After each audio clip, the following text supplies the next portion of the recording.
Hey, nima qilyapsiz? Bu meni ko'ylagim. Bu pulni olib o'zingga yangi ko'ylak sotib ol. Rahmat, lekin bu yerda juda ko'p. Menga yordam beringlar. Ha, unga yordam ber. Mani ishda ham buzmasin, betdan chiqib ketsin. Nimaga uni eshitib turibsiz? Chunki bu restoran meniki, bu joydagi hamma narsa menga tegishli. Bir soniyada hammasini yo'qotishingiz mumkin. Yo'qol chiqib ket. Doktor, men bunga hech narsa qilganim yo'q. O'zidan o'zi hushidan ketdi. Ana tiri nafas olyapti. Kirkiringlar. Ko'rmayapsizmi? Bu qizda saraton kasalligining 3-bosqichi. Endi borib ziyofatingizni davom ettirishingiz mumkin. Vücudumda urasan. Siz bu yerda nima qilyapsiz? Sizdan kechirim so'rashim kerak. Men sizni kechira olmayman. Birgina niyatim eng zo'r restoranga borish edi. Mani kechiring, men bilmagandim. Men sizni kechirmayman, hatto $1,000,000 bersiz ham. Çalıp sevgi sazını, kumsat yarning nazını. Bu yerda nimalar bo'lyapti?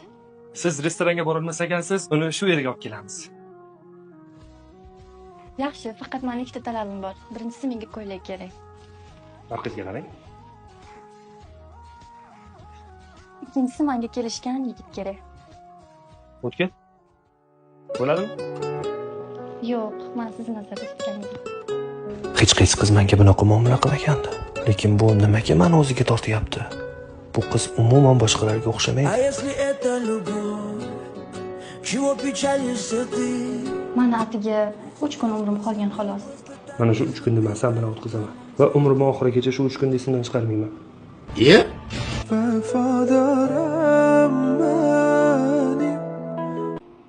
Men nargi dunyodamanmi? Sen nargi dunyoda emassan, sen Dubaydasan. Tinchlan.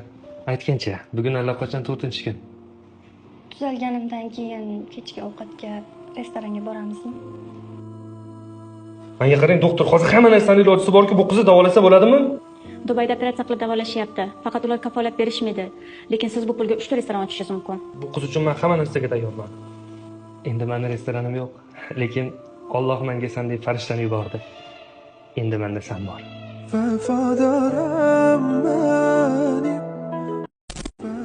Psix ahmoq bilan bularni turistligini yechib kutiga urish kerak.